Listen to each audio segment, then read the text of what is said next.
Crush.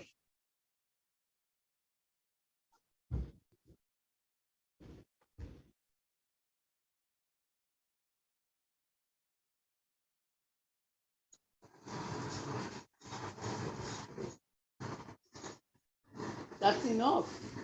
Enough, enough. Oh, take water from the bottle in the fridge.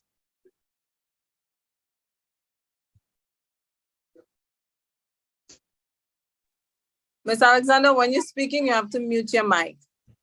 I have to mute your mic when you're speaking, and you don't want the audio to come across. Like if you're speaking to somebody. Okay. Yeah, because then we'll hear everything, and then you just unmute it after. Okay. All right.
May your struggles keep you near the cross, and may your troubles show that you need God.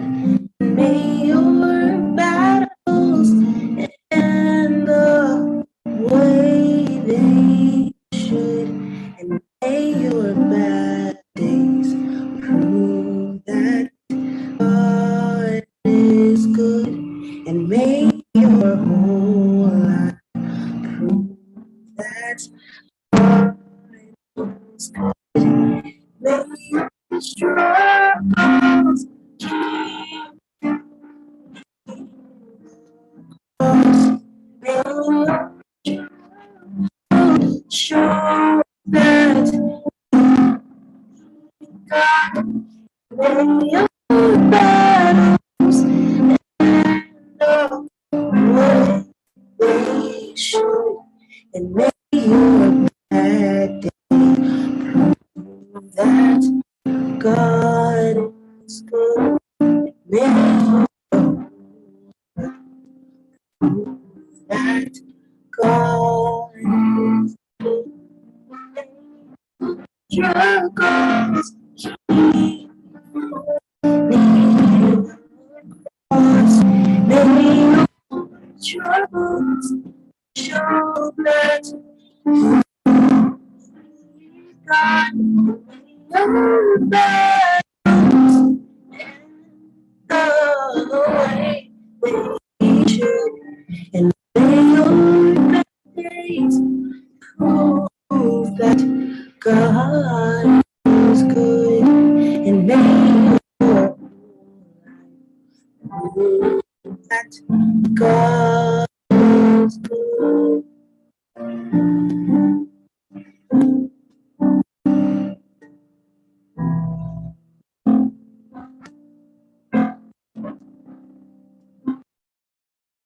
Hailing from the beautiful Tri-Island Bay, Grenada, Carriacou, and Pirimartin, a place where fascinating beauty, tranquility, and peace reign. I am Cecilia Hazel Grant Lewis, a delegate at the 2023 Miss National Elegant Mothers Pageant under the theme A Mother's Prayer. This pageant is unique in that it offers an opportunity to celebrate both the beauty and strength of women and showcase our beautiful paradise. Offering some of the most spectacular scenery in the world, Grenada is a fascinating, magical, mesmerizing, and exceptional work of art designed by Mother Nature herself. Grenada is also endowed with beautiful and strong women. Throughout its history, Grenadian women have ranked high in physical attributes. They have also scored high on the excellence scale.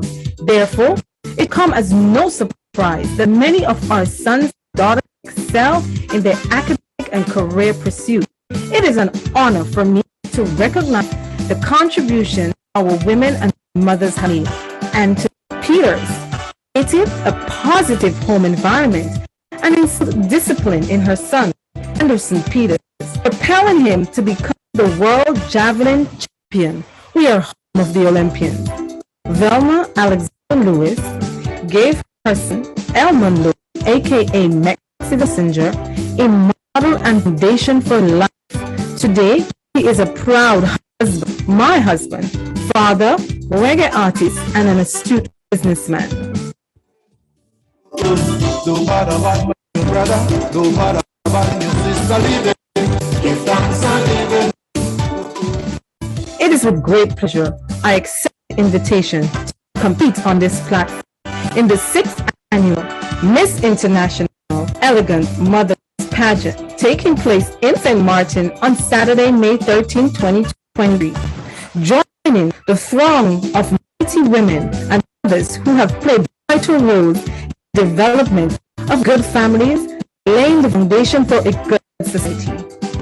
Let judging begin.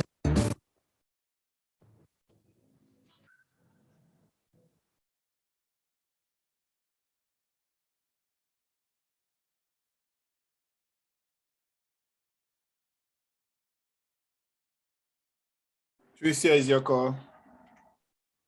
Hello, good afternoon, Grenada. Good afternoon, Gem FM. Thank you so much for having us. I am looking forward to this interview. I have been praying about this for quite a while. I just want to say a shout out and a thank you to everyone who's looking. Share up the live. Today is going to be epic. I have some amazing women with me who has given birth to some exceptional human beings, and we're going to chat a little bit about that today. Specifically because you really never know what a child holds in him or her, you know, upon birth. You never know. And so this puts us in a position as mothers. It's a privilege, one, and it's definitely a journey. So today I am going to be listening to these amazing women here.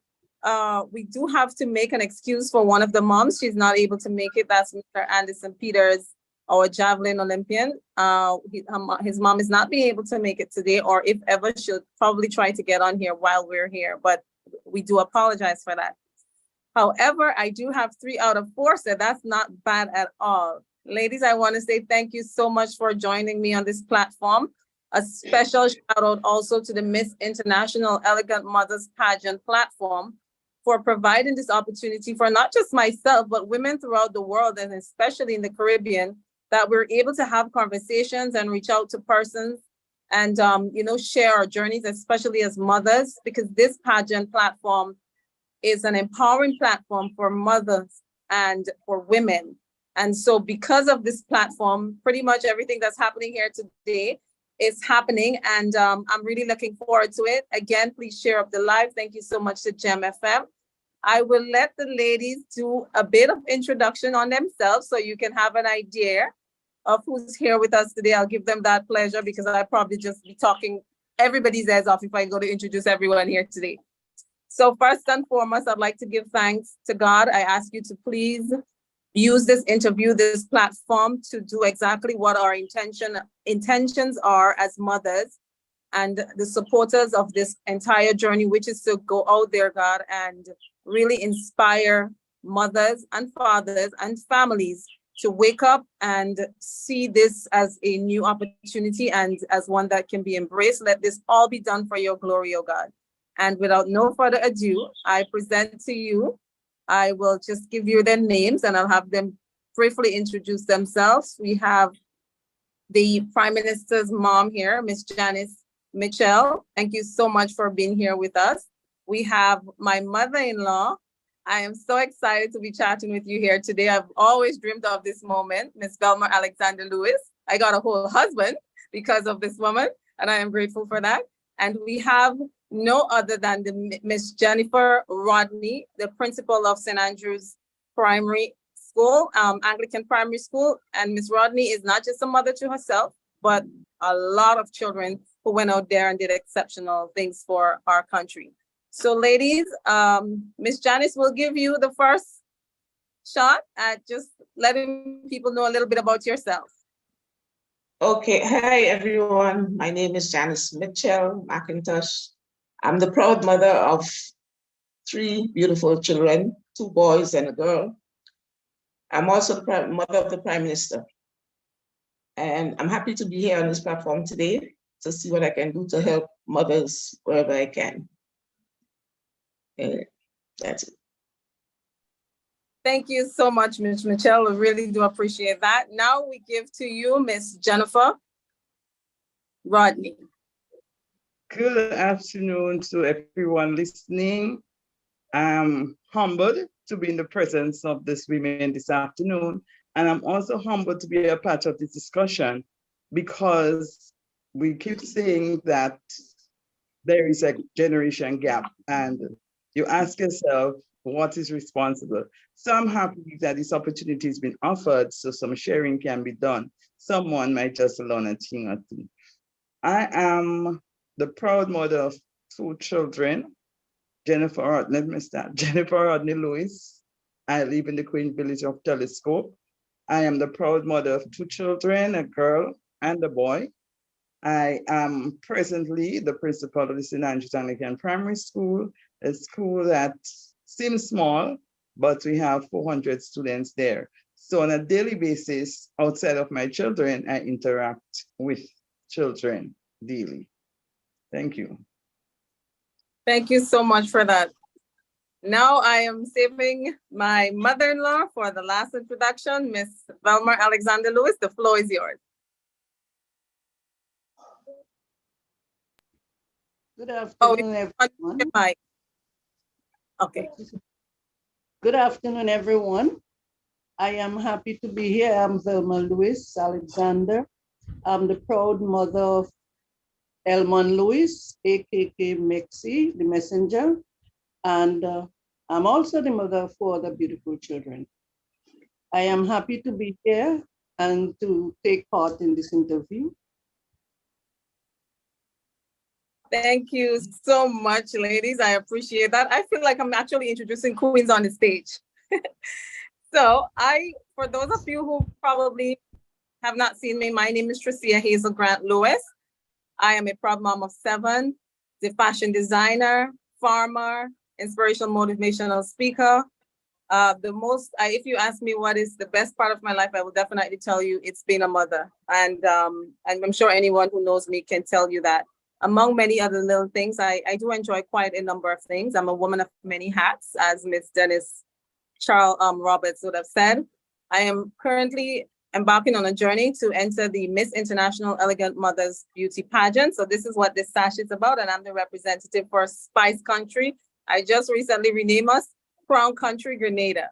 So thank you so much for being here. Please, as we asked, share the live, and you can also, send in questions. And what if we don't get all today, we will be more than happy. I'm sure the ladies will be more than happy to provide a response. But while we're here, we are just going to chat with these amazing women, as I said, and we're kind of just going to get an idea of what it takes. I think I get that question quite a lot, to be this super mom. And from my aspect, and I say this multiple times across the platform, there is no solution. You know, when the moment comes, you pretty much use what you have and you do what you do, and you really hope to God for the best that it works out. And preferably, I think for most of us, it works out just well. So we had sent out a post throughout the course of the week, and we have asked the audience, what are some of the questions they'd actually like to pose to these moms. And so we got back quite a bit, but we narrowed down a few. And one of the questions was, this one came in a lot: what was the biggest challenge to you while dealing with your teenage children, and how was that challenge dealt with? So this is specifically about the children in their teenage years. And we really would like to hear, because I think that's where we as mothers in particular, it gets a bit burdensome for us in terms of their emotions are all over the place.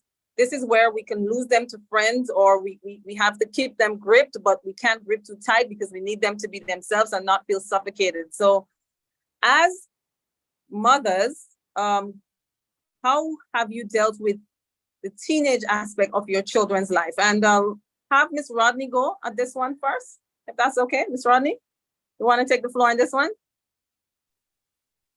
Yes. I'll give the perspective from a mother and a principal. Mm-hmm. As a mother, every child has a different way of thinking, a different way of doing things. So one of the we can do is get children and say, this child was like that, or that child was like that. All the children have a mind of their own. So you would have different perspective coming from them. And what I've recognized is that with the children now, because my daughter is 35 and my son is 21. So there is a great, there's a big gap between the both of them. And this in itself has really helped me to understand the children that I deal with on a daily basis. Because I say to parents sometimes, the children nowadays have a mind of their own. There is no way that you can force things on them. What you have to try to do to understand their perspective. Because the way I could have dealt with my daughter, who would listen, and expect you to really provide the guidance. Now, my son would give me perspective on how he thinks things should be, or how he thinks that. And I think this is one of the biggest challenge for parents, that the children, it seems as though the children want to be included, but it's not what you do. Nowadays, what you have to do is to provide a listening ear and have more conversation, because we grew up being told what to do and how to do it. Right. However, the children we are dealing with now, they are more exposed.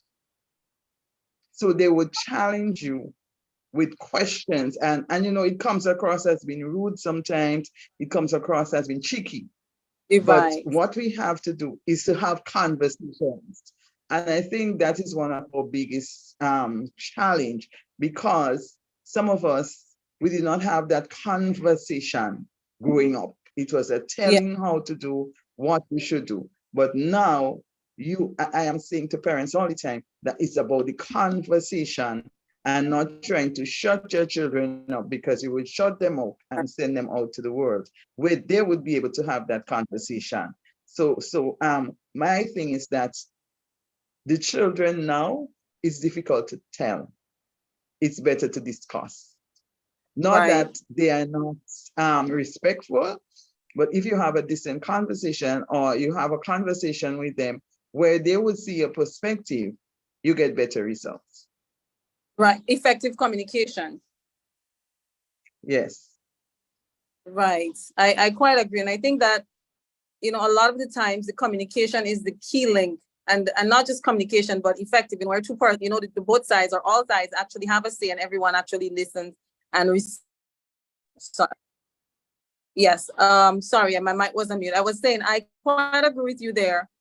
I believe communication, effective communication, is one of the tools as parents we really ought to look more into. And I say effective communication because you have to give all sides a listening ear. It's not just about the child or just about the parents. So thank you very much, Ms. Rodney, for that. Ms. Michelle, what are your thoughts on that?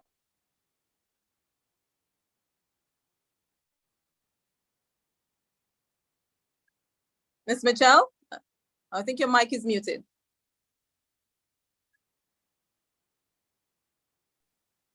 Sorry about that. Yes. I agree to what Mrs. No problem. Martin said.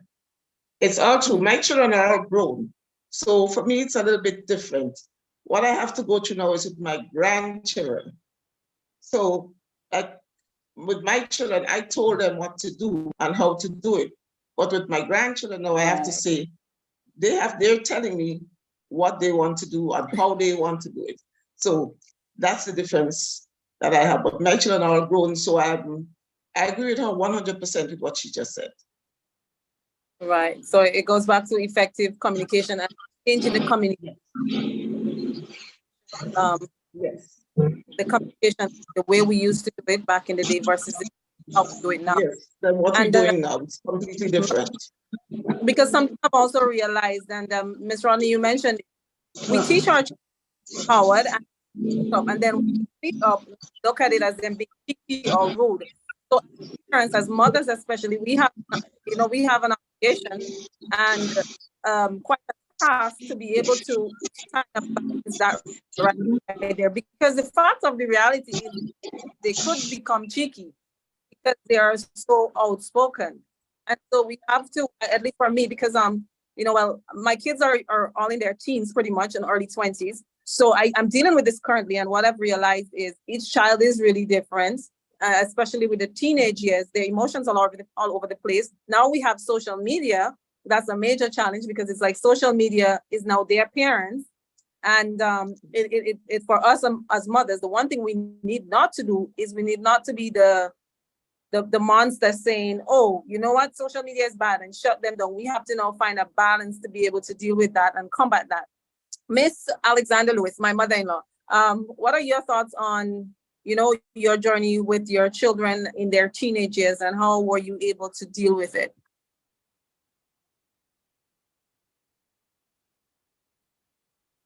You have to unmute your mic. Miss Lewis, honey, you have to unmute your mic. Your mic is not unmuted.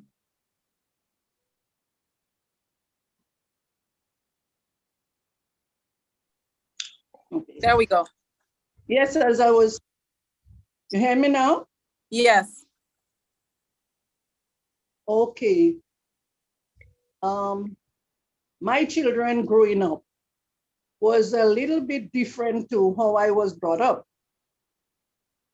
But we had a good relationship and communication was always there.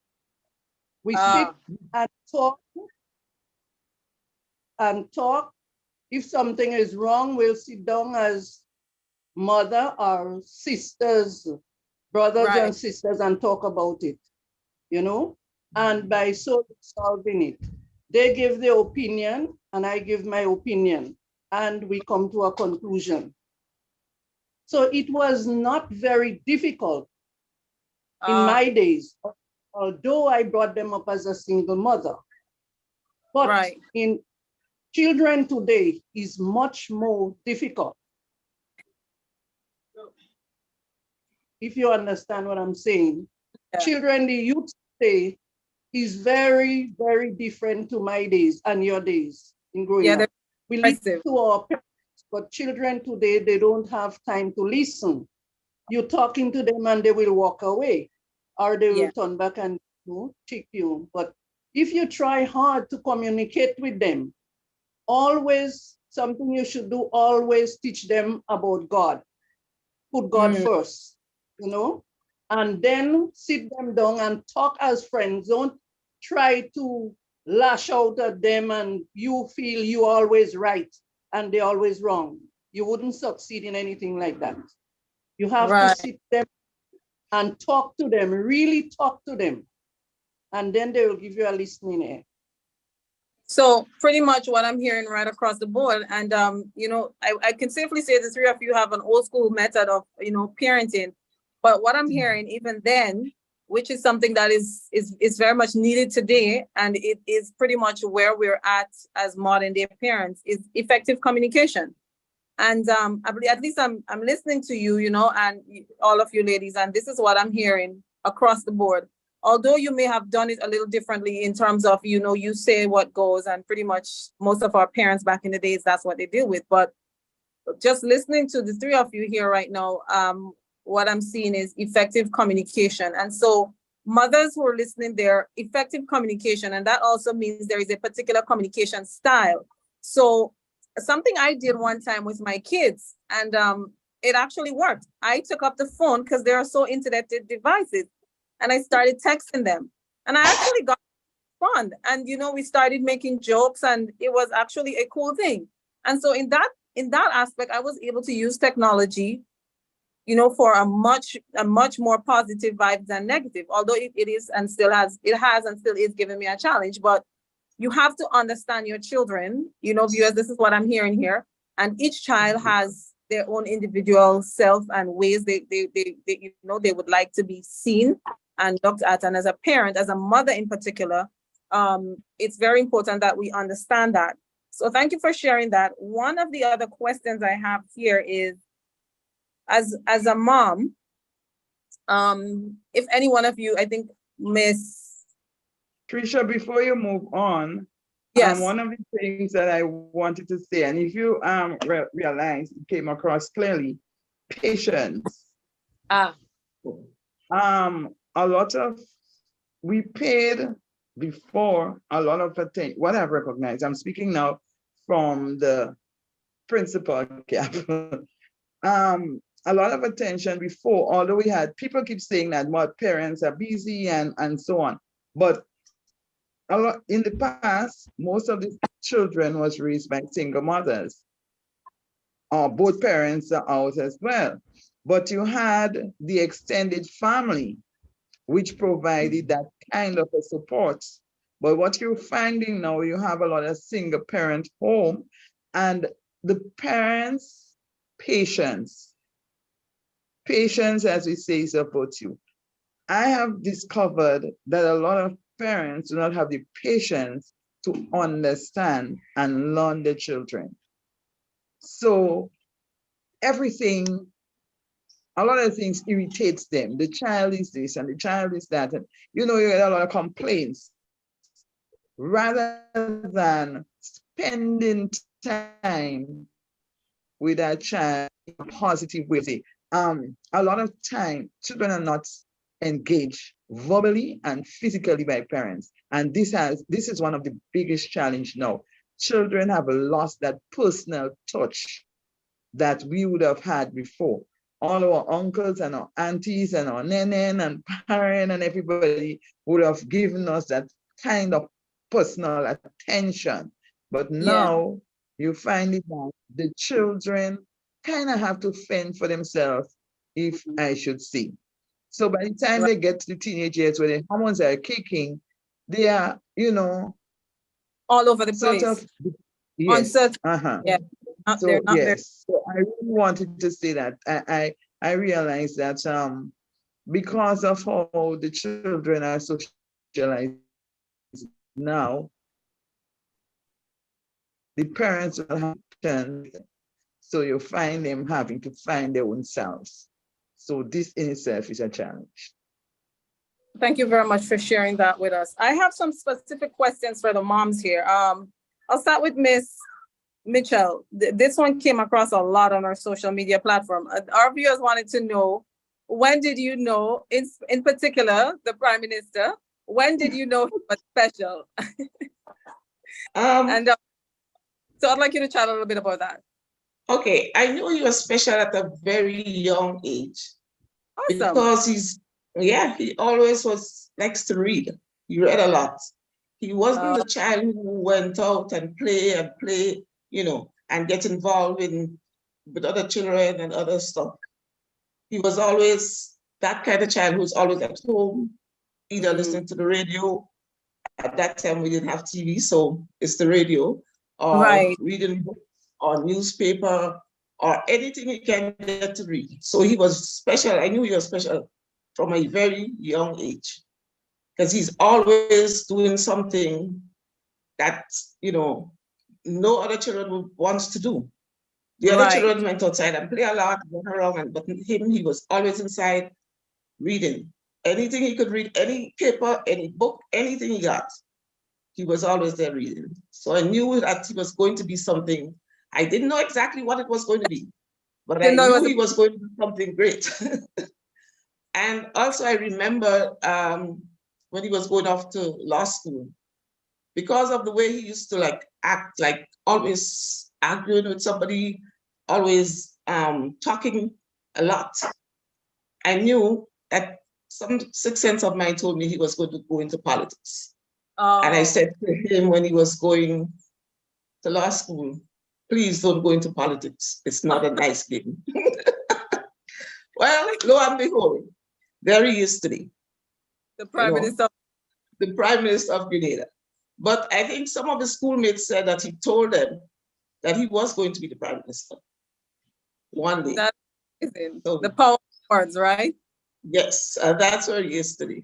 You said something, and I'd just like to stick a pin there for a minute. You said you recognized that he had a special ability. You weren't too sure what it was, but the fact that you recognize it, I'm going to ask you now, did you harness it, or did you just allow it to blossom on its own and then you figured it out? But it was also very interesting that you said you recognized it at a very young age. And I really wanted to tell moms, when you see your kids doing stuff out of the ordinary, or some of them will be beating a drum, but if you listen just intensely, you realize it's in time. The precision is on point.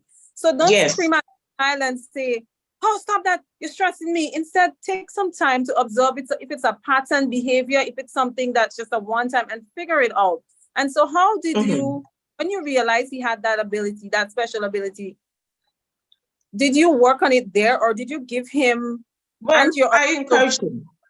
Right. I encouraged him in whatever he was doing, because I knew he wasn't doing anything wrong. Right. So I encouraged him to read. I would buy the newspaper on the weekend, because those days we only get newspaper once a week.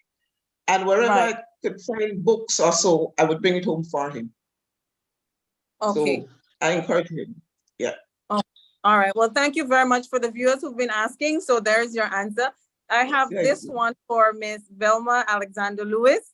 So the question I had here pretty much is, Mexi the Messenger, your son, him being a recording artist, it's always said that children who are in the creative aspects of, society, who are more creative than anything else, like Mexi, they do things differently. And so a lot of the time the attention is on them.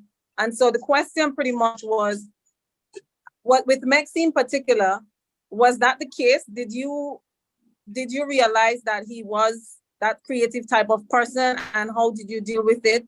Was their heads button, because we know parents always want children to, they always want what parents think is the best for kids, but then kids have their mind of their own. Even back then, I think we can always safely say that, because I've heard so many stories about parents sending their kids to school and then you hear the child is doing something somewhere else. So with Mexi being a recording artist, in particular, the creative aspect of him, Miss Alexander, what has that been like for you? Did you see that as something, or did you encourage it? Did you want it something else? How did that all play out? Well, I wanted something else for Mexi, but right, he didn't want that. he wanted his music. So then I gave Right. him, he wanted that. I said, okay, if that's what you want to do, go ahead. I'll try and support you the best I could.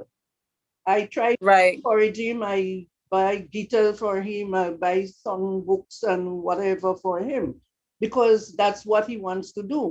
No matter what other things you introduce him, he don't want. That is what he wants. He doesn't. And when he Right. into something, there's no way you could change it.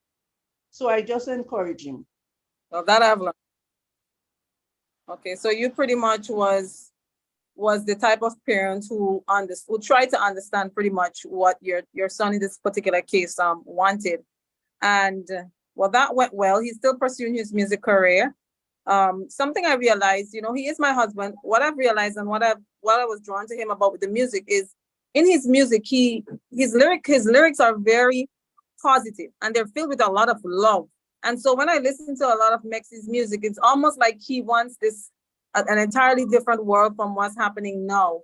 And I would assume, you know, they say that sons actually, they look for wives like their mom. They're always measuring up women to their mom's standard, that sort of thing. How impactful did you think, you know, you were as a mom in Mexi's lifestyle and his choices in growing up? Can you say that again? Can you repeat, please? I was asking how effective you think you were in him making some of the decisions. So whether it was his friends or his spouses or, you know, his business decisions, because I was saying that normally people say, you know, sons will always pattern after their moms. What influence did you think you had with him? And then his music is very positive. That's what I'm realizing a lot with him. Well, in his personal life, he do the choosing. He choose who he want. I'll give him directives. I'll tell him, you know, if I see somebody, I'll ask him questions. If he tell me like this person, I'll ask questions about them, how long he knew them, you know, the usual thing parents would ask. Right. And I'd say, okay, it's your choice. If I hear something negative, I'll tell him, well, look, I heard this and I don't like that. Right. But again, it's gone back to him. It's his choice. Right. I can't make a choice for him. He will always make his choice. And when he do make his choice, I said to him, okay, sink or float. That's what you want. Okay. As you know, I'll support. Okay. Miss Michelle, any extra there in terms of how influential you thought, you know, your son in particular or children in making their lifestyle choices, whether it's in spouses or business, you know, deals or journeys? Do you think that a lot of the values you showed, you expressed that, you know, he kind of used it as a measuring stick or they use it as a measuring stick? If he used what I tell him as a measuring stick, the information given to him? That was actually for Miss Michelle. Oh. I was asking her how in her case with the PM, I mean, he's kind of on the platform today, because I think a lot of people, what they don't understand is that these children, as parents growing these children up, that's all they are to us, children. Yes, we see their special abilities, but they're still our children. So I'm asking Miss Mitchell, you know, like Miss Lewis just said, she gave her son advice. At the end of the day, it was his choice. In your case, you know, how did that work with you? Your mic is muted. Sorry about that. That's yes, okay. So I gave him advice, but as you can see, he didn't take the last one. He went right. But even if he didn't take the last one, that's fine. I'm proud of him anyway. And I've been there with him all the way, you know, right? Because this is God's work. This is not man's work. If that's God put him there for, that's what he's going to be. That's true. I agree with that 100%. Yes. So, but apart it's a from good that, thing he didn't take the advice that I gave him. Right. Well, I'm happy to say that, you know, it's actually a good thing he didn't take the advice and he went into politics, because, you know, he's doing a phenomenal job. So yes. that's a good. Miss Ron, have this one for you, and they're putting you like in the corner here as a principal. What persons were kind of asking in a nutshell is, how did you make that transition at home? You know, you come home from a very long day, stressed out with 100 and something, hundreds of kids, different personalities.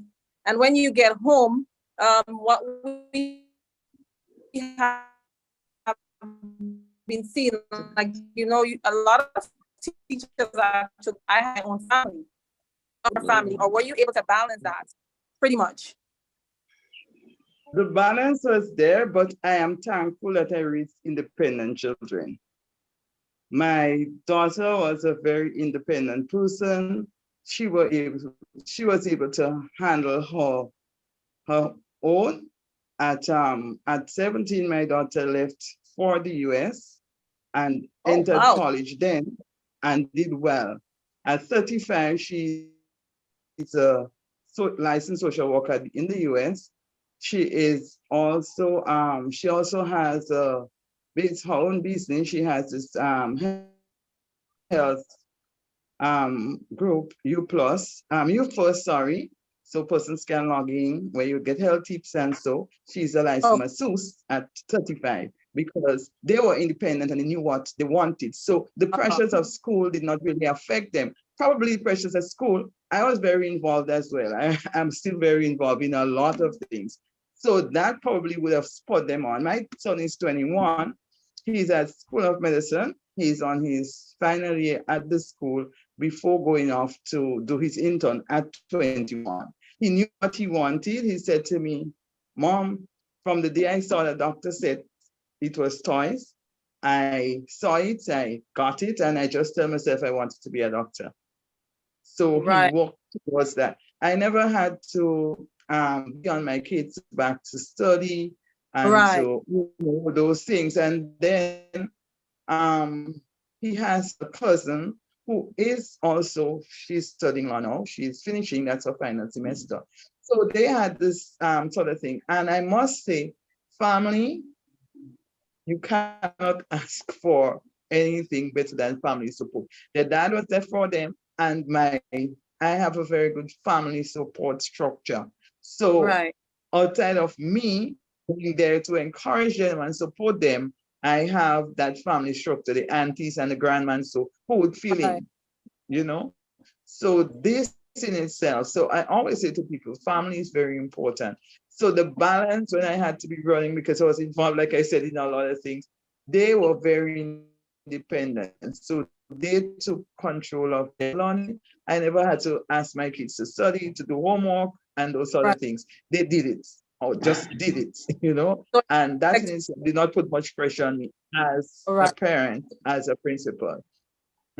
Well, there so that's why I always encourage parents that you have to, you know, Trisha, I always say, give every child a chance, you know?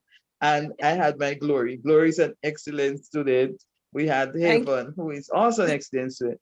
Triumph is different. You get flustered about Triumph, but I always say to you, he would fall into his own. So the transition from principal to mother was not a difficult one because of the way my children responded to me in the things I did. Okay, well, you know, just in listening to you, I think too, what would have probably have impacted that is the way you actually brought them up. You know, maybe the as simple as teaching them how to be independent or cleaning their own shoes or tying. So it was pretty much just, it was just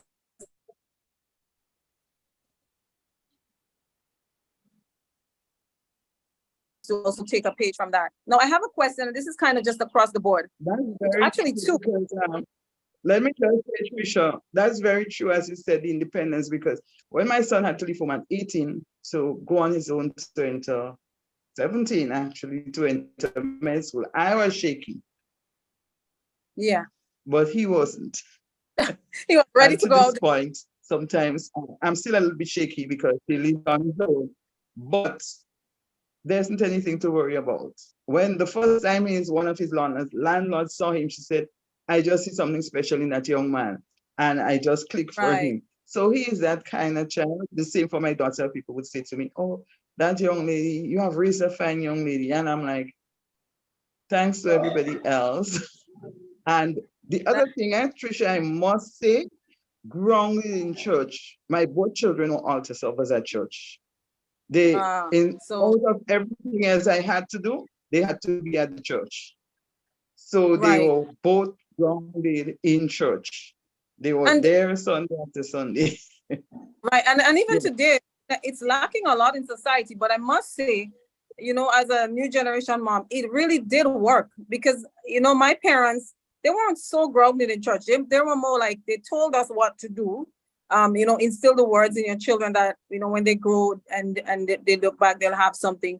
So even if they didn't really do it much, it was always instilled in us in words. So it's kind of like when I became a mother, I realized, this is very important. I really need to be grounded in God. So for parents out there who are listening, first of all, you have to understand what God means to you. You know, it's a very intimate space, and try not to get a lot of people in there because you are going to make some crazy decisions, and, you know, get your grounded there. Back to the question. Thank you so much for sharing those thoughts on the previous ones.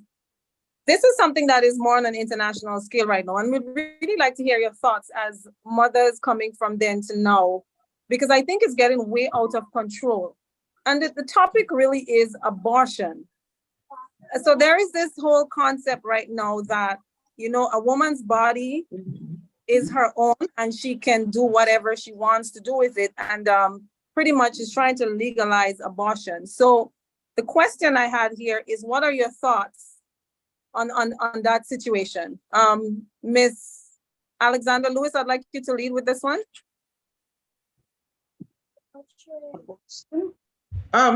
Trisha, just a second. My grandson is leaving for the airport. He's going to Canada, so I'm just going to say a quick goodbye to him, and I'll be right back. No problem. Okay, no problem. Okay. Yeah. Yes, Mr. Alexander. So I was asking, what are your thoughts on abortion? Some people, you know, they might have got a baby and they don't know what the future holds for this child.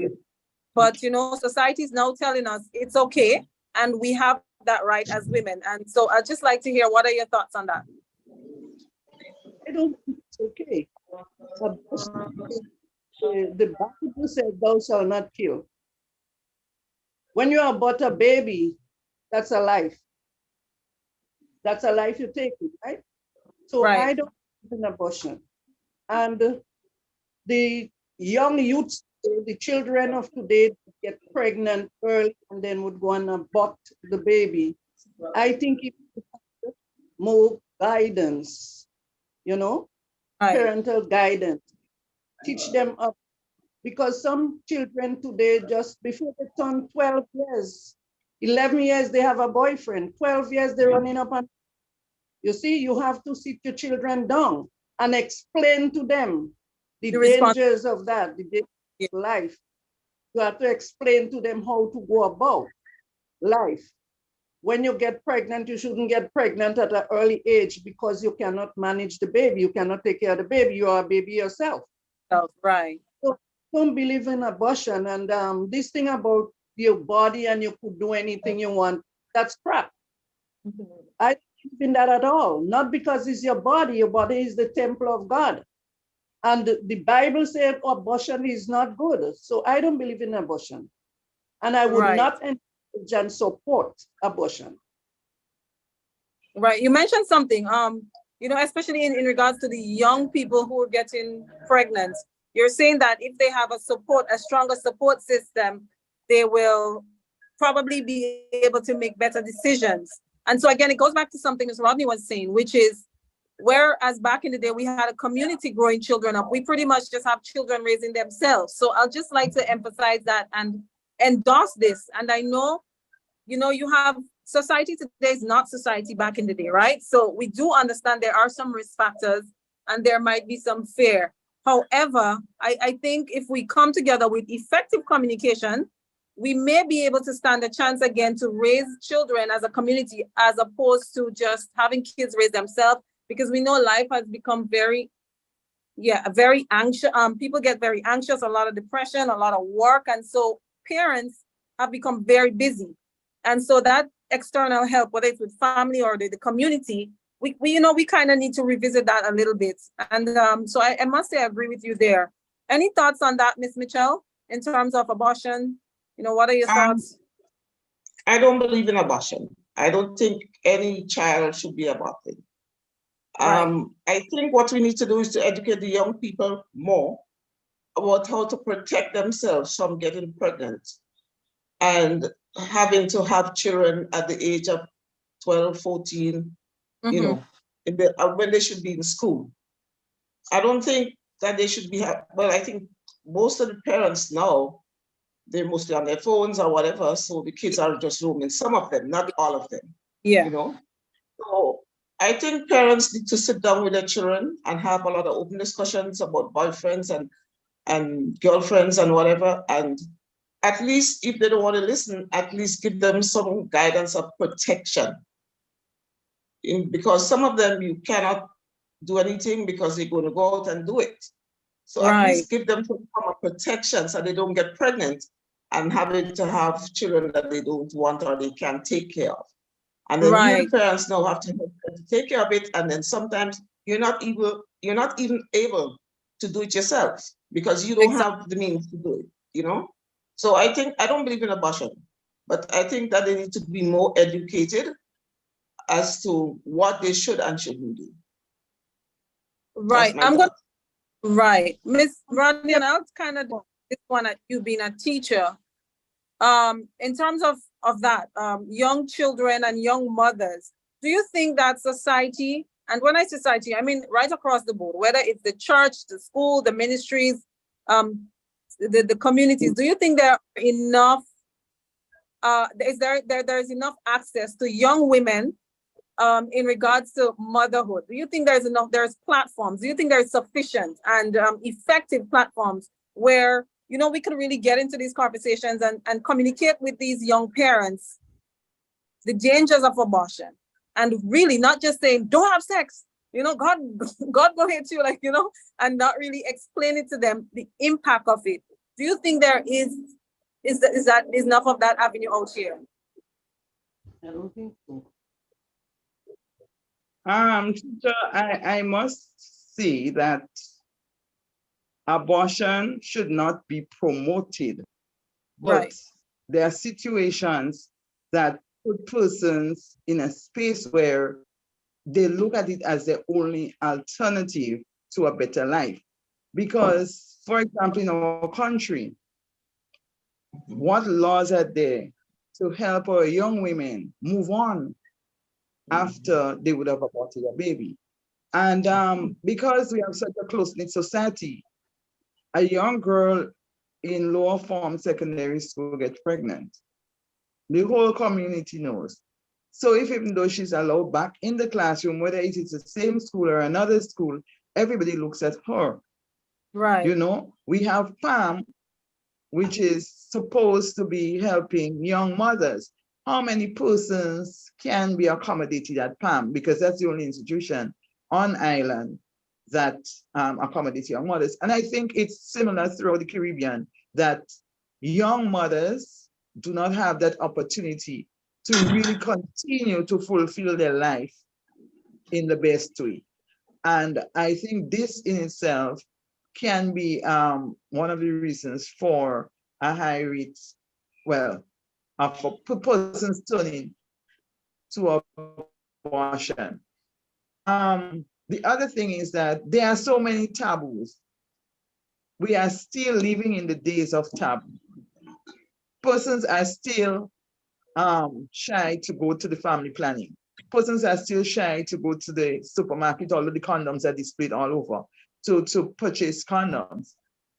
I taught the Imani program, and it was a way to understand on the privilege or how these young people feel, because there are so many of them who lost their first chance and were not able to make up to get a second chance. And I believe that because now probably medical abortion is more readily available, we have young people looking at it as a choice. But abortion should not be a choice. for Right. our alternative to a better life. What should be an alternative to a better life is providing that sort of guidance and that kind of support. If I have a baby that doesn't do me, that my life, I will not be able to fulfill my life, you know? Right. A young girl gets pregnant in Form 1, you know, she doesn't get a chance to Yeah. fulfill secondary education, not because there may not be a chance, but because of society. She may not feel comfortable going back into the classroom. Then she may not be able to attend PAM for whatever reason. So that's it, you know? And so many times, what we find happening is that the young ladies have been blamed for whatever it is that happens. Or even our laws now does not punish the perpetrator as it should. So you find now that you find now that even a young lady gets impregnated, she is not even prepared to defend herself because she doesn't feel that justice would be her way. And sometimes justice isn't her way because of our law, our system is structured and the laws that govern our system. So we need a whole revolution to see Right. persons, to help persons not to see abortion as an option. There are a lot Right. of things And that I'll has just to like be to, changed before people don't see abortion as an Right. option. to add a little bit on that topic with the questions around the abortion, because you know some people are saying, well, and I can understand because when you look at there's a rate of a lot of pedophile, there's rape cases, there's a lot of cases that there are reasons why it could be justifiable why you do not want a child. For instance, a father raping a child or a stepchild or an uncle raping a child, a teenage child or whatever, these atrocious cases we hear about. And the fact of it is it does happen. And because there is not a support system, the first option to most persons, and as you said, medically, it's readily available, it will be to abort the baby, and then they justify that. But what I would say as a mother is that there needs to be a lot more awareness into parenthood. And, you know, I think as opposed to where old school our parents would say, don't have sex, because if you have sex, you're going to get pregnant. And that was it. There was no details. You know, there wasn't an explanation as the fact that you're not ready. You have to transit. The child's father might be young as well. And he has to go through this whole process of finding himself. And now you have a baby in the mix. But we need to have more platforms, and we need to sort of, you know, divert more of our attention there into explaining to them what parenthood really is. And so, you know, hopefully whoever the relevant authorities are, and they might hear this interview, I'm pleading to you to do that, because what we're seeing a lot is we're seeing the rise of abortion, but we're also seeing that there's a lot of young pregnancies and children are not capable of dealing with it. And if you look a little closely, you'll see some of these parents who are parents, they didn't have the platform either. They didn't have solid parent guidance in their home. So for those of us who have had the opportunity to be great parents and had great role models, we really need to come together and, you know, try something, because our society is spiraling down. I mean, here we have mothers on the platform today. I'm sure you had your challenges as single mothers. I'm sure there are times people made comments. I'm sure there are times that, you know, your mental state of being wasn't always there, but you just had to figure out the next step. And so we now need to help this generation. At least that's what that's my 2 cents on it. I don't believe that abortion should be the first option. However, I do understand why people think they should do it, but really and truly get all your facts before you make such a life-changing decision. And it can be very traumatic as well. Just one question before we take a break. What we wanted to find out, there's this thing that goes around a lot of the times. Oh, this young girl and they're making a whole set of children. And then, you know, on the other aspect, oh, this young girl and them aborting a whole set of children. Now, all three of you being young at one point, having children, you know, what was that experience like for you? Was it the same thing back then as it is today now? Because it is a stereotype. And for me, it bothers me, because if you're going to criticize women and young women for having children, and you're going to criticize them for abortion, what is it are we really asking as a society? What are we asking our mothers or our women to do? Miss Mitchell, what are your thoughts on that, or your or your stories?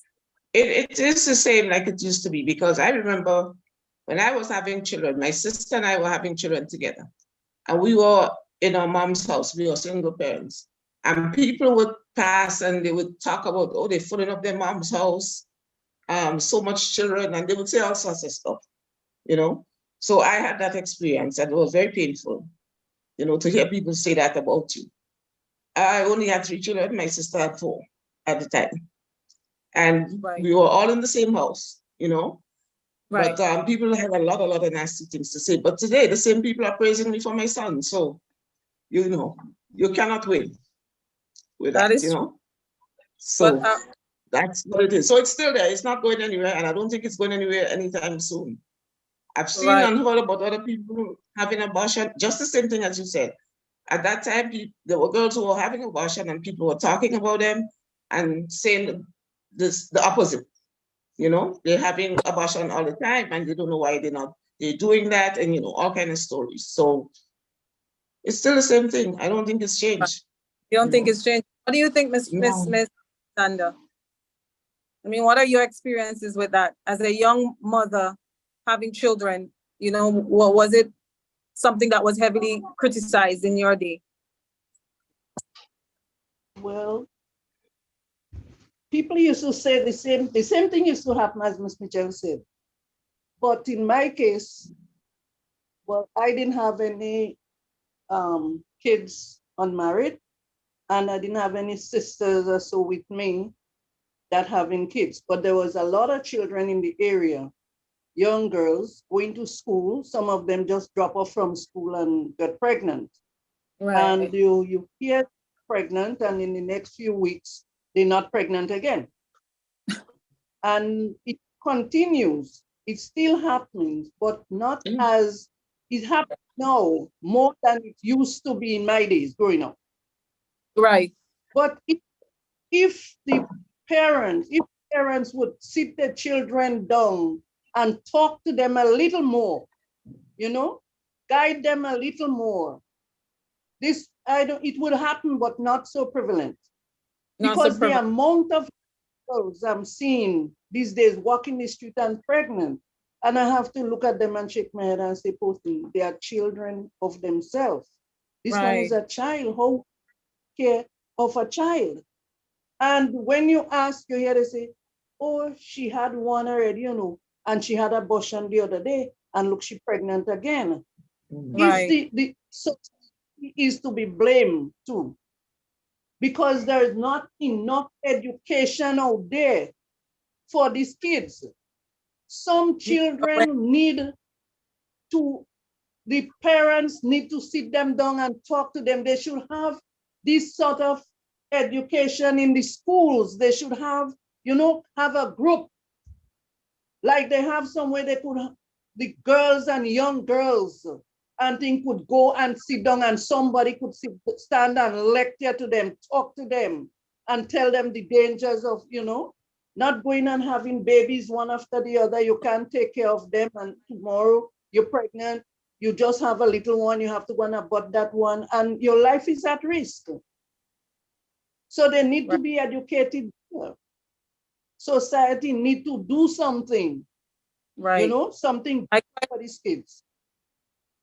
Miss Rodney, that's a question to either one of you moms. Do you believe fatherhood is different from motherhood? Do you believe a father or a mother, which one plays less, more important? What are your thoughts on that?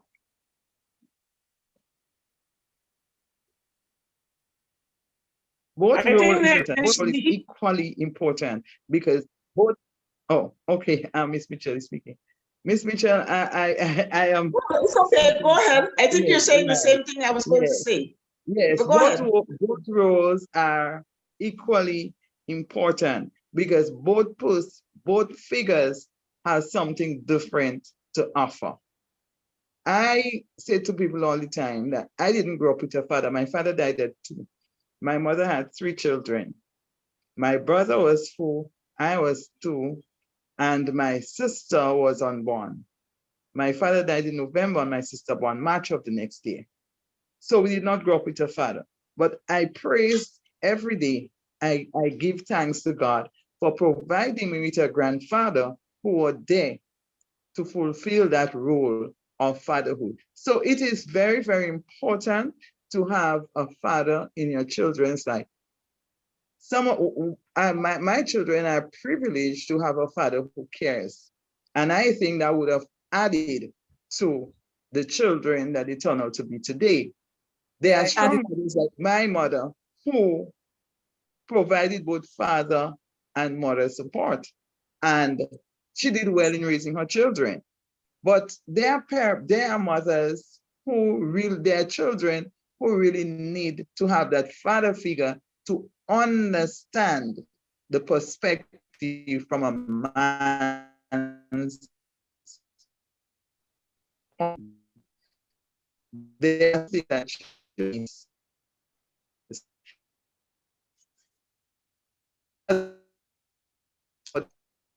and them everything. Right. Something from the father. We have very strong, as I must say. I cannot underscore how important it is to say that. But I think that it is important that children get the support from both parents. It is very, very important. Ms. Mitchell, you were saying something? Yeah, I was listening to it. My internet is giving a bit of a problem, so I'm not hearing everything. I think it's on my end. Yes, what I was saying is that children need both parents, both mothers and fathers. I think the kids that grow up with both parents in society today, if you look at it here in Grenada, they are better stable than the ones who grew up with, not all of them, than the ones who grew up with single parents. Fathers, there are things that fathers can show their children that mothers wouldn't be able to show them, you know. And there are things that mothers could show your child that your father wouldn't be able to tell you. So I think they both need both parents, in my opinion. I like that statement. I think I endorse that as well. There are things a father can show children that a mother can, or a mother could show that in the ways a mother could show that the dad cannot. Yeah. Yeah, and I agree. Miss Alexander, you have any thoughts on that? Well, it's the same thing. Kids need both parents. Right. Parents in their lives to guide them and protect them from the evil world. As Ms. Mitchell said, what the father could teach the child, the mother wouldn't be able to show, and what the mother would show, the father wouldn't be able. Because there's things, for instance, when the child, say the girl reach menstrual period, the father wouldn't be able to tell her what to do one thing. It is the mother. So in fact, a child needs both parents. And the children who grew up with single parent and well, God bless them. And they had the blessings of God. Right. Okay, great. So what I'm seeing right across the board is pretty much everyone is in the same loophole, which is good. Because what we have in society today, there is this whole independent woman thing that's taking over the world. And so it's almost like a fight. And then what that really does is, I think what people are not seeing is the damage it's actually doing to the structure of the family, because you're subliminally sending a message that women can do it all, and that it's a woman's empowerment world. But now we also have this where the man's, the head of the home. And it's also very conflicting for a young child to be able to process that. So unless there's not a balance, and for those of, for children who are unfortunate to not have a father figure for whatever reason, that's, again, it comes back to something we were discussing earlier, which is it's really important that I'm seeing more of the importance now that, the community steps in. So whether it's an uncle or a cousin or the neighbor, I'm not saying that we do not have to be skeptical, because we do know that society is not the same. But, I'm sure if we pay some attention, we may just be able to curb, that problem, one of these problems. So we'll take a break for a few minutes, about 2 minutes. There's a music video. It's called Celebrating Life. It's actually done by my husband. It's one of my favorite songs of his. And you know, I just like to encourage persons to listen to the words, and then we'll come back and take a few questions and get it wrapped up. Again, I want to say thank you so much, ladies. I'm really, really appreciative of this. And a lot of your thought patterns are pretty much in the same direction as myself and a few young people I've been speaking to. So what I'm seeing is that we are seeing there is a need for the old school sort of methods to sort of mesh with the new generation, you know, methods. And I'm sure we'll be able to find a balance, because what I'm seeing is life is a constant evolution. We're not going to stay the same way, and things are not going to stay the same way. So on this note, I'd just like to say a special thanks to all the sponsors thus far who has been assisting for the Miss International Elegant Mothers pageant. Although it is going slow, we are still reaching out to persons for assistance. A pageant of this magnitude and a platform of this magnitude should really not go unnoticed. So we're asking persons to still reach out to us, you know, to make financial contributions or whatever you can. John, can you play that video for us? If it's there.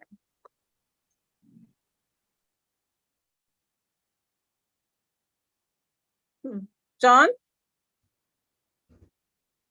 Weeks and days, you have guided us, showed us your mercy, your love. We give you praise. Father, we give you thanks for rising up this morning. For health and strength and life, so we could go forward. And though the road is rough and the journey is long, but we got to take our time just beyond this world. So if you live in life and you love this life, then just give thanks for life, cause everything's alright.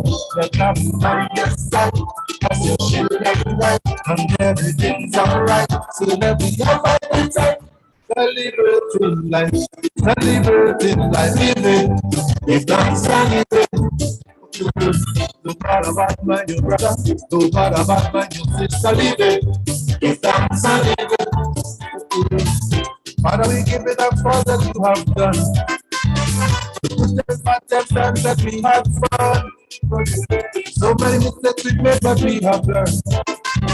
Now it's our time to give you praises in this song.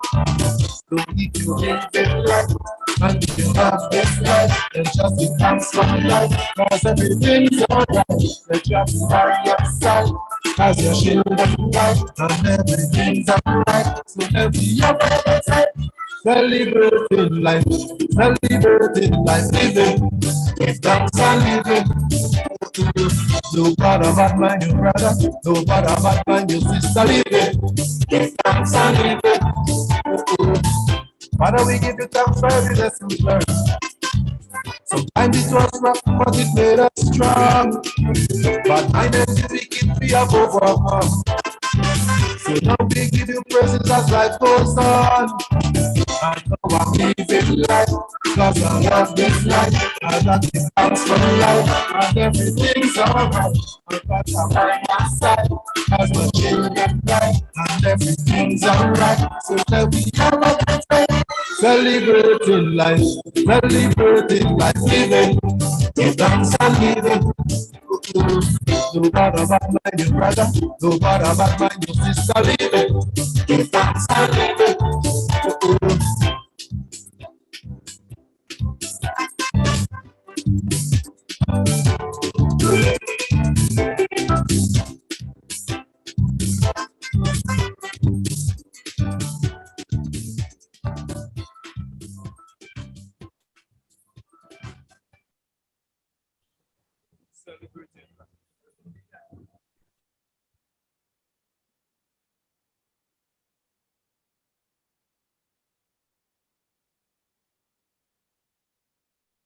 Thank you so much, John. So that was Mexi the Messenger with Celebrating Life. This is one of my favorite songs. You can check it out on YouTube, and you can like and share as well. I really do love that song. So welcome back. Just before I get into the last bit of our conversation with these amazing women who has given us wonderful children, who has impacted our society in a positive way, whether it was through leadership, music, or it was through different jobs or sporting activities. We are grateful for them, and we just want to encourage mothers to keep doing what you do. I'd like to say a special thank you to Express Needs Cleaning Service and Spice Up My Hair out there in Ontario, Canada. That is Ms. Tessa Strawn. I am so looking forward to Ms. Strawn on this journey. She's been an amazing supporter, and I'm really grateful for her. We also like to say a special thank you to Kimron Corin Digital. He's out there in Canada as well. He's Grenadian, but he's out there in Canada. I'm realizing with the persons who's been sponsoring thus far, it's a lot of Canadians and out there in Grenadians who are in Canada. So thank you so much for reaching back out to me. Also, Ms. Lewis Noel Ambrose, Event to Be. Kimmy Jenkins here in Grenada, Kimmy Jenkins Production. Thank you so much. Really do appreciate all your help. To Miss to Lifestyle Production in Villa Road, that's in Grenada. Thank you so much for your support. And we also would like to say a special thank you to Jam FM Canada and Genesis Magazine. Thank you so much for all your support. And this young lady, she's out there in Canada as well, in Pickering, Ontario. Her name is Shania Strawn. She does makeup and is an amazing makeup artist. I want to say thank you to her, Glams by Naya, sorry. Thank you so much for being a part of this journey. We really do appreciate you. The teachers, the Past Teachers Association out there in New York, thank you so much as well for being on board. We really do appreciate you. I will share some more of our sponsors' information in other interviews. I really don't want to cut in too much of these ladies' times, but I have to shout out the people who has been making this journey happen thus far.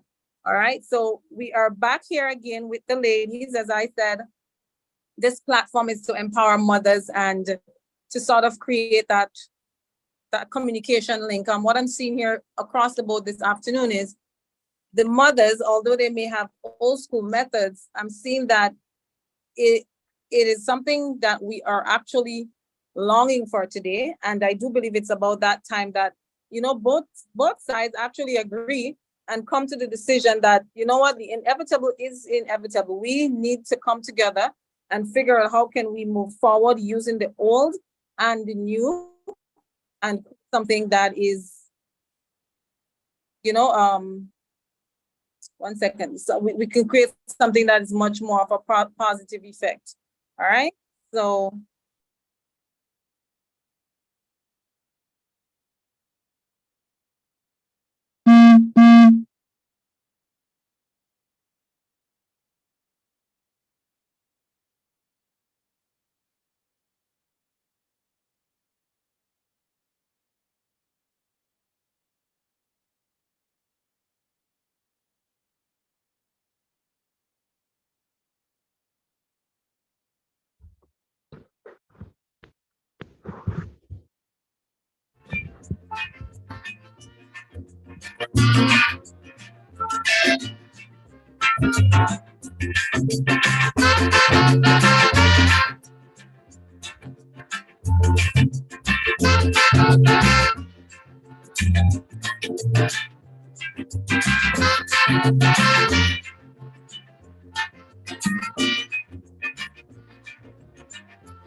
some girls just get struck up, but they ain't want the public to know. Some of them they paid humiliation they will undergo. So I hear they put their head in one and they form an association.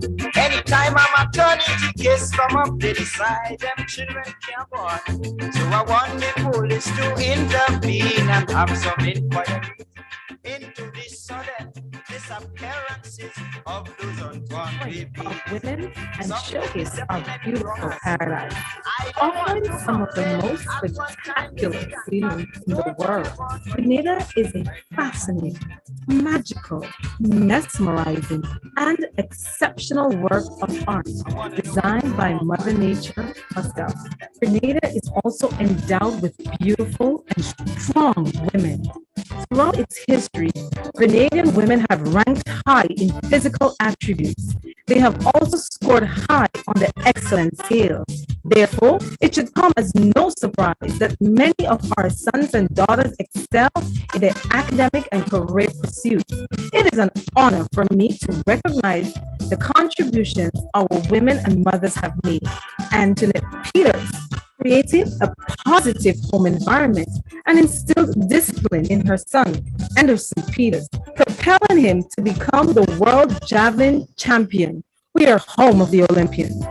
Velma Alexander Lewis gave her son, Elmon Lewis, aka Next Messenger, a model and foundation for life. Today, he is a proud husband, my husband, father, reggae artist, and an astute businessman.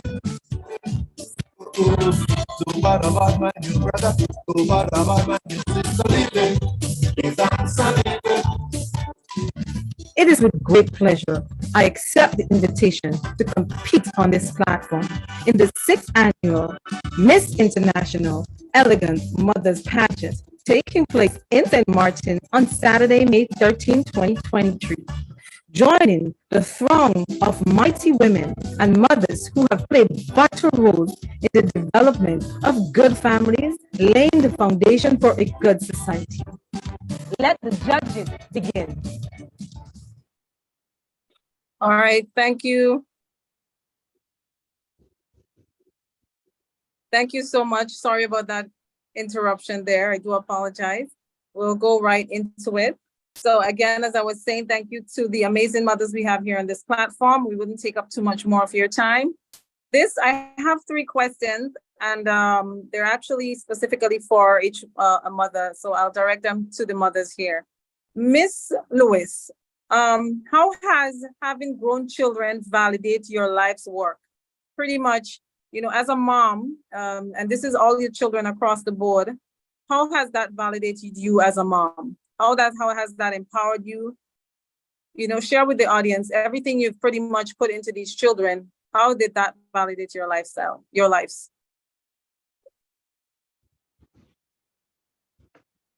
Well, I am so proud. My children has made me so proud. I am so proud to be a mother of my amazing kids. All that I taught them, all that they have learned, and they have put in practice. And today, I am very, very proud of them for the human beings they are today. All right, so shout out to all your children. You hear, this is Mom G, very proud. You have made her very proud. Miss Mitchell, your question is, how has motherhood influenced your life both before and after your children became well known?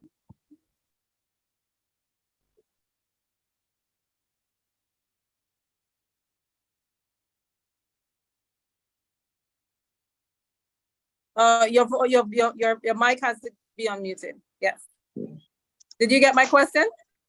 Yeah, I think I did. I'm trying to answer it the best way I can. For me, it's not much of a difference because I know that I have really good children. I know that what I taught them, you know, they would instill it in them. What I instilled in them, that they kept it and went out with it. And today I'm very proud of each and every one of them. The 3 children with 3 different personalities, 3 individuals on their own, doing their own thing. And I'm really, really happy and proud of what I have accomplished and what they have accomplished. And what me as a single mother has installed in them. And they are able to carry on and to the best they can. I'm really, really proud of that. You know, so it makes me happy, even happier, that I don't have to worry about them because they're all in a good place. And I thank God for that. Amen. And that is the of a single mother. There you have it. And so, Ms. Rodney, your question, what do you think are the biggest misconception or stereotypes about motherhood, especially for mothers in public figures, as public figures? I do believe that the biggest stereotype for mothers who are in public figures are that they don't have time for their children, which is totally the opposite. Because what happens is that as a mother who is always darting here and there to do things, you ensure that your children are well placed, they are happy, and they're able to understand what you are doing. And what you are doing is to put them in a better place. And I do believe that persons, that is a misconception that you're too busy for your children. But when you look at it, a lot of times, persons who hold public figures, their children do well. This is because they burn the midnight oil and they go beyond to ensure that the children are supported well. And one of the things I always say to my children is from Proverbs 23, verses 22 and 25, let your mother and father be glad, let the her who bore you be glad. I always say that to them. So at the end of the day, let your mother and father be glad. Thank you very much for sharing that. For me, and I'm glad you said that, because what I realize, and it's very stereotyped. People say a lot of the times when parents are in, public spaces and whatnot, or a bit more financially settled, whatever, which still means that you have to spend a lot of time outside, what people misunderstand outside your family. It's actually not true.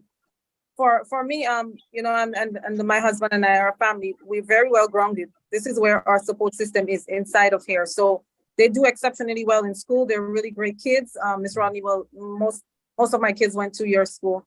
And we have made sure that we have given them the best of what we can give them. And it's what we could. I'm not saying that there probably isn't better or whatever the case. I'm saying my husband and I, for us, we try to give them the best, of what life has to offer. And so it is very untrue that, people have the misconception that we don't have time for our children.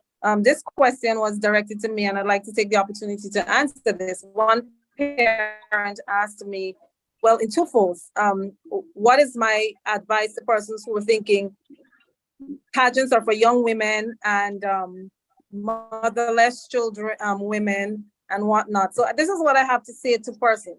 I'm 44, I'm married, and I have 7 children. And I am representing my country in an international platform. So this is just stereotype, and this is just what people think. However, this is not your reality. And you can pretty much create your own reality. And with God's grace and mercy, he allows you to go through this. The other question was how important pageantry is in terms of motherhood.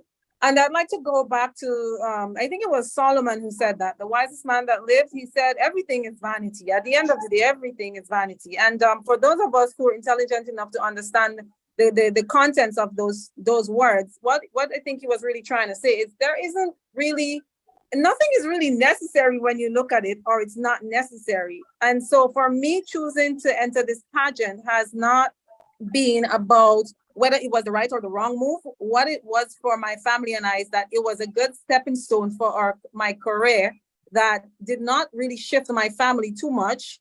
As a matter of fact, it brought us closer together because it's about motherhood. And it also made me look into myself even more as a wife, as a mother, as a businesswoman. And you have a lot of these women coming on here on social media and saying to you this and that. They're selling you a very false notion of what success is and managing it. And I'm telling you, there is really no superpower. We just do the best we can. And in terms of the decision for me to enter the platform, it was really a decision that when we weighed it out in terms of career, it made sense to us at the time. And for me personally, I wanted to open a door that other women can step through. So I have no intentions of taking part in another beauty pageant. The fact is the fact. This is very time consuming, but I loved it. I enjoyed it. But I also believe that platforms like this are very empowering, and there is so much wideness to it that you can pretty much wheel it to anything you want to do and use it to advocate. And so for me, it has opened so many doors. I mean, look today, I have my mother-in-law, I have the principal, and I have the leader of the nation, his mom, on a platform speaking to me and our viewers, enlightening us on motherhood. And this pretty much might not have been possible if I didn't take this step. So my advice to persons is, when you're making a decision in life, you weigh out the options. You know, is it gonna work for where you are now, or is it gonna take away too much? And if you see, like, you know, it's a good chance of it enhancing your life, you go ahead and you make that decision. And it's not so much about what people think, but more or less what it's doing for you. And so that is my take on that. I'd just like to ask one last question. And this, I'd like each mom to actually, you know, just give their opinion and their thoughts on this before we leave. The pageant platform, the Miss International Elegant Mothers platform, the theme for the platform this year is A Mother's Prayer. And so, Miss Mitchell, I would like to ask you, I'd like to ask two things of each one of you. What does that mean to you? And at the end, what would you like to say to your children? For me, a mother's prayer means a lot. A mother's prayer, mother should be there to pray to guide her children, for protection, for health, for strength, for whatever is out there in the world. You're supposed to protect the children. And I think every mother should try to pray and protect their children in whatever way they can. I know that not everybody believes in prayers, not people that believe in different things, but I hope and pray that all mothers will be there protected and praying for their children every single day. What's the second part of the question? The second part is, what your children who may one day look at this interview, or if they're looking at it now, what would you like to say to them? What would you like them to know? I would like them to know how proud I am of them. I would like them to know, keep up the good works that they're doing. Continue on. The sky is the limit. And go for whatever they want in life. I will support them 100%, no matter what. Absolutely. So kids, there you have it from your mom. She's very proud of you. I'm thinking that's going to pray. Continue to pray. Continue to pray. Yeah. Miss Alexander Lewis, what is your thoughts on a mother's prayer, and what would you like to say to your children? A mother's prayer, you ask God to guide and protect your children always. You speak to them about discipline and the blessing, guide and protect them. You are always there for them. You try to educate them as best you could. I'm very, very proud of my kids. And I always love them. They know that, but I want to remind them that the mother care, the mother share, and the mother will always be there for them. I love you all. Well, that I can definitely endorse. And Anne Rose, Maxie, and Val, you heard your mom. She's very proud of you. And Miss Rodney, what would you like your children to hear? And what are your thoughts on a mother's prayer? When I saw the caption, a mother's prayer, you know, it touched my heart, because I said that if we are doing pageantry and you're launching off on that caption, it would definitely be meaningful, because we know that prayers are indeed very powerful. And a mother's prayer, I think, is holding the children in your palm along with God. Asking God on a daily basis to bless them. And I say all the time to people, I pray for all my children, not just my 2 biological, but the 400 that I'm entrusted with. And when they hurt, I am hurting as well. So on a daily basis, I ask for cover, ask God to protect them. And I always pray for them. And I encourage parents, I encourage families to pray for their children. Prayer is powerful and prayer is very meaningful. And I do believe that if, as mothers, not only mothers, but parents generally, if we continue to cover our children with the blood of God, and we continue to pray for them, and we continue to pray for those who they encounter on a daily basis, we would be a better society. I think we need to pray more. And I think a mother's prayer is a very good caption for this whole pageantry. My children know how proud I am of them. My 2 biological children, they know how proud I am of them. I am very happy to be able to celebrate their achievements. I am very happy that I was able to, along with their dad, to provide that sort of guidance and support that has put them in a better place. Because when we look around us, we see what's happening. So when your children are excelling, when your children are doing well, it is indeed something to be grateful for. And I'm grateful for the children I have and their achievement. And I always say to them, mothers hold their children hand for a short while, but their hearts forever. So wherever they are in my heart.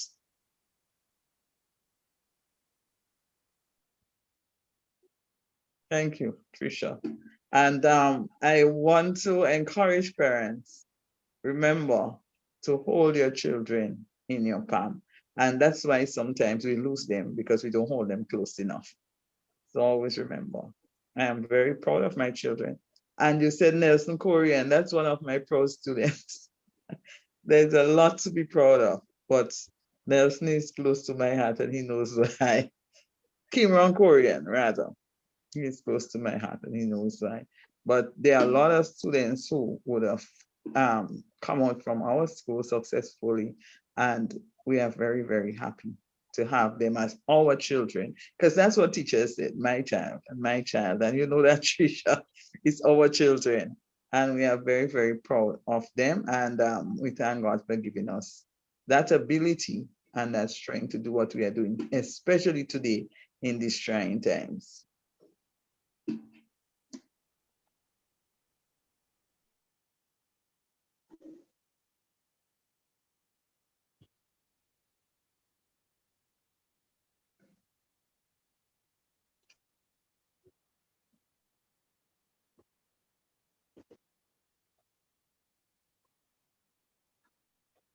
The mic is muted. Tricia, mic is muted. Oh, sorry. I was saying, so children, you've heard your moms right across the platform. Our mothers are very proud mothers, very praying mothers too. Guys, I'm gonna tell you, nothing's gonna get past them with this heaviness in God, that they're pretty much going with God. This is kind of what I'm realizing, right across the platform in speaking to these amazing women today, that God is definitely at the center of their world, and looking at society and the children that they have given us, it has definitely shown its benefits. So, I'd like to encourage persons and mothers out there here in Grenada and who's listening outside of the Caribbean to ground yourself in God, for those of you who can understand that language, because, I know, as Ms. Janice said, not everybody believes in God, and we have to have respect for people's beliefs, because even the scriptures tell us to respect one another with deep respect. So there is something I've also like to take note of, and I'd like our viewers to really listen this. It's just listening to the 3 moms, phenomenal moms across the platform. A child is, you never know what a child will or will not be, and I think that's the beauty of it as a mother. Being able to not really know, but, by faith, you do your best and you wait to see, the results. And when the results are what they are today, it is phenomenal. And that's when you know that everything paid off. All the struggles, all the criticism, everything pretty much had paid off in the end. And so I'd like to encourage mothers. It doesn't matter how hard it gets. You pray. I strongly am a woman of prayer. I'm a woman of God. I believe in that. And I can see that here in Grenada, we have a lot of praying mothers. I mean, just look at this squad I have today. This is really great. Also, effective communication. And this is not just for parents, but it is right across the board. Whether it's business, it's a marriage, it's your job, effective communication. So I'd like to say once again, thank you so much to GEM FM. Thank you to all the sponsors. Thank you to the potential sponsors, and a special thank you to the moms. And I also want to say I'm very proud of the children as well. I've done my homework and did some research. You did amazing jobs with your kids. And for my mother-in-law, thank you very much. For my husband, for Miss Mitchell, thank you so much. For the leader of our nation, for Mr. Rodney, thank you for so much people you have sent out into this society that has done exceptionally well. And to Gem FM, thank you so much for this platform and the amazing person. He's not a mom, he's a mother, but I'm sorry, a father. But I just wanted to say thank you. And thank you to the Miss International Elegant Mothers pageant for this platform. Grenada, we love you. Like and share my video links. I will get 10 points going into the pageant if I get the most views and shares on the video link. I also need you to share. There's a picture of my son and I that will share the link. The more like and shares, I also get an extra 10 points. And between me and all you, I want all my points going into this pageant. All right. Again, please feel free to reach out. We still do need support. Ladies, is there anything you'd like to share before we leave the platform?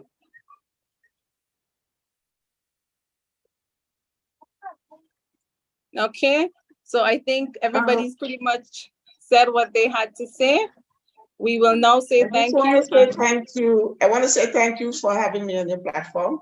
And thank you to the other mothers who was there so I could maybe enjoy what they said and soak in everything that you and the other two mothers had to say, because we all had different perspectives. You know, we all had the same goal, but we were different. We were all different, but we all had the same goal. So I want to say thank you to all of them. And thank you also for inviting me on your platform. And thank you to John, and he's going to get his gospel juice whenever I see him. Whenever he comes to Grenada, sorry. I'm making sure I come for it.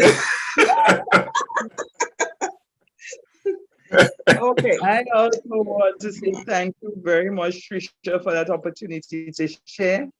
And it was an amazing thing to be in the midst of these great moms. It's always a good thing when minds come together. You produce great results, and the sharing, I think, was indeed meaningful. I want to say, Trisha, thank you, and I wish you all the best. And I do hope that you can bring back that crown to Grenada. John, you said you know the house, so I have anything else to say. So pleasant evening, everyone. Coming for my buns. Oh, I come for my bun. Yes, God bless. So Trisha, okay. Thank you so much, Ms. Rodney. Thank you, Ms. Mitchell. Any last words, Ms. Alexander? Just also want to say thank you, and thank the other amazing mothers that joined. We all had shared so much, and I enjoy listening to them, and I want to thank you and wish you all the best on the path. Thank you, John. Thank you, Trisha. Thank you so much, ladies. I've learned a lot, and I really appreciated you asking me, and we're using the to help here, and I couldn't thank you enough for that, because that also helped us to promote our brand as well across the world. So which other helping each other to develop and to grow, and that's amazing. So thank you again, and to all the people who sponsored the show. May God bless each and every one of you, and may your business grow. Yes, and don't forget you can listen to Gem FM 24 hours at gemfm.ca, and we on every day, 24 hours, from gospel, soca, reggae, everything you want to talk about, including shows like that. We have a lot of that. So please join us every day. Every day we have something for everybody. Blessings. Thank you. Bye. Bye-bye. Give you thanks and praise for all the years, months, weeks, and days you have guided us and showed us your mercy, your love. We give you praise. Father, we give you thanks for rising up this morning. For health and strength and life so we could go forward. And though the road is rough and the journey is long, but we got to take our time just to jump this one. So if you live in life and you love this life, then just give thanks for the life, cause everything's alright. Let God be by your side as you shield and light, and everything's alright. So let me have a better. celebrating life, living. Give thanks and living.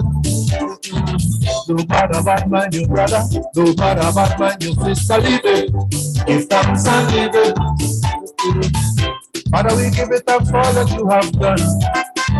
The good times, bad times that we had fun. So many mistakes we made, but we have learned. Now we start to give you praises in this song. So if you live it life and you love this life, then just give thanks for the life, cause everything's alright. The job is by your side, as your shield and light, and everything's alright. So let me have a good time. Celebrating life, living. Give thanks and living. No matter what man your brother, no matter what man your sister, living. Give thanks and living. Father, we give you thanks for every lesson we learned. Sometimes it was rough, but it made us strong. But I never the wicked we have overcome. So now we give you praises as life goes on. I know I'm living life, cause I love this life. I got it comes from life, and everything's alright. I got you by my side, as my shield and light, and everything's alright. So then we have a good time. Celebrating life, living. Give thanks and living. No matter what man your brother, no matter what man your sister, living. Give thanks and living.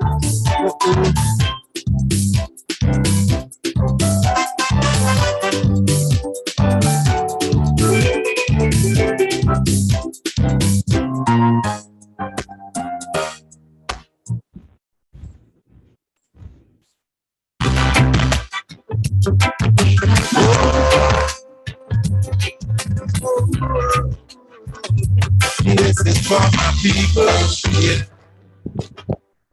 Now wake up, my people. Open your eyes. Stop living this life so carelessly. Stop living blind. Really, really, only if we see there's no wonders, no sign. I should do it till the outside crack open. Sun stop shine. Now wake up, now wake up, now wake up, my people. Wake up, now wake up, now wake up. Fix your bottom, that's what they say. Wake up, now wake up, now wake up, people. Wake up, now wake up, now wake up, my people. Too long we've been living in bondage, mentally. Change for my hands are nothing. Tell us we free. But yet they want to control our life, our destiny. But do our best to get together. To see. So wake up, now wake up, my people. Wake up and leave. Wake up, now wake up, my people. Listen. Wake up, now wake up, my people. Wake up, now wake up, my people. For what has been hidden from the wise and the prudent shall be revealed unto the babes and the sucklings. What was hidden from the wise and the prudent shall be revealed unto the sucklings. Wake up, now wake up, now wake up, now wake up, my people. Wake up and lead. Wake up, now wake up, now wake up, my people. Things are not always what they seem. Wake up, now wake up, now wake up, my people. Oh yeah. Wake up, now wake up, now wake up, my people. Wake up, my people. Open your eyes. Living this life so carelessly. Stop leaving time. Really, really, only if we see there's no wonders, no sign. Till the outside crack open. Well, I still love John Lee, you know. Hey, Joe and Die, for he's high, high, high. Whoa, whoa. Love Jah and live, Love Jah and live. life forevermore. Oh, if Jah and die, you shall be chopped off. Oh, Chopped off. hey. Love Jah and live, Love Jah and live. life forevermore. Oh, if Jah and die, you shall be chopped off. Oh, Chopped off. Yeah. we'll be on to the shepherd that lead my sheep astray. Sheep astray. So far astray. For I know they got to pay someday. We'll be on to those who now and see their children grow. Oh, for I know they got to stay under, way below. Oh, unto those evildoers. Evildoers. For I know there is no good in all your heart. But I say, love Jah and live, Love Jah and live. life forevermore. Oh, if Jah and die, you shall be chopped off. Chopped off. Love Jah and live, Love Jah and live. life forevermore. Oh, if Jah and die, you shall be chopped off. Chopped off. Yeah. Living this life, you got to be strong. So Got strong, to be strong, strong. To overcome temptations. Every day, every day. Jah no want no gold, no diamonds, no pearls. A clean heart and good liberty here on earth. So you see, so keep it clean, remember to praise Jah. For it's my shelter and my shield. Remember I say, oh, love Jah and live, Love Jah and live. life forevermore. Oh, if Jah and die, you shall be chopped off. Chopped off. Love Jah and live, Love Jah and live. life forevermore. If Jah and die, you shall be chopped off. Chopped off. Yeah. Out to all you good, kind-hearted people. Oh, just keep the faith and life will go on. Remember to pray. Don't let the weak ones get you down. No, no, no, no. Remember I say you got to be strong, so strong. So come on now and give Jah praises. That's what he needs.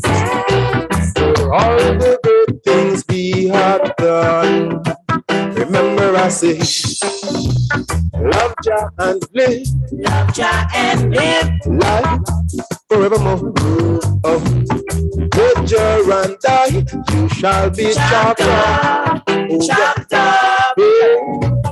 Love Jah and live, Love Jah and live. life forevermore. Oh, if Jah and die, you shall be chopped off. Oh, Chopped yeah. off. Yeah. Oh, be unto the shepherd that lead my sheep astray. So follow me. For I know, yo, yo, yo, this one is gonna make you weak. My love, this one is gonna make you so very weak in the knees, yeah. I feel living a life of selfishness. With no love for humanity, you no care for no one else. Do what you want to do, when you want to do. Take what you want and call it yours and say that's no mistake. Pressure in your children, tell me how much can we do? Sometimes I'm be a smile, a trouble, no say it's real. Pressure from the pain, you sure you alone mistake. Cause this one is gonna make you sweet. In the knees, my love, this one is gonna make you in the knees, yeah. I see mothers against daughters, fathers against sons, brothers fighting sisters. My God, when we will learn how much more we got to see. Very soon the time will come when all wickedness must go down and righteousness must come around. When I see little children making babies, and the youth them lost them respect for the elders, and every youth you meet them tell you them a gangster, and if you beat them up it shot it will fire. So this is desire. When someone pray, teach them to pray, teach them to pray. This one, it's gonna make you weak in the knees. This one, it's gonna make you so very weak in the knees, yeah. So very weak.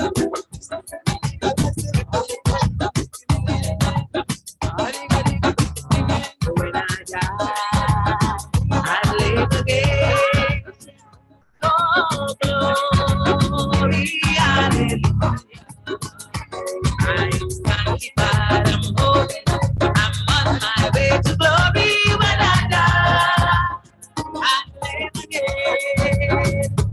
When I die, I live again. Oh, glory, hallelujah. I'm sanctified, I'm holy, I'm on my way to glory. When I die, I live again. For I am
We go, we standing at the door. And there we waiting for my baby. Oh, brother,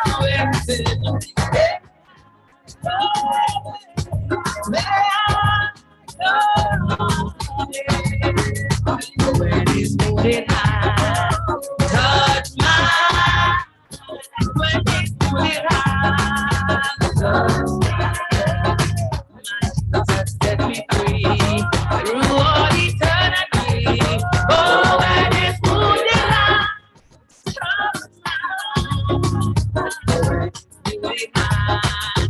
touch my. When he's moving high, touch my. My Jesus set me free through all eternity. Oh, when it's moving high, touch my. And I feel like going on. I feel going on. Oh, Jesus, I am on my way to glory. And I feel like going on. I feel like going on. And I feel like going on. But I am on my way to glory. Yes, I feel like going on. We worship you, Lord. You are worthy to be praised. Sing it again. You are.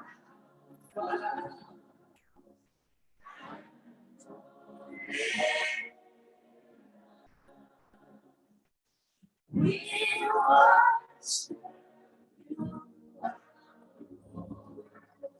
You are worthy to be praised. We give you all the glory. We give you all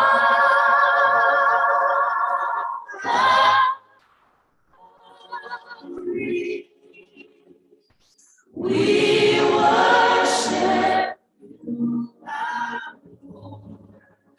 You are worthy to be praised. We give you all the glory. We give you all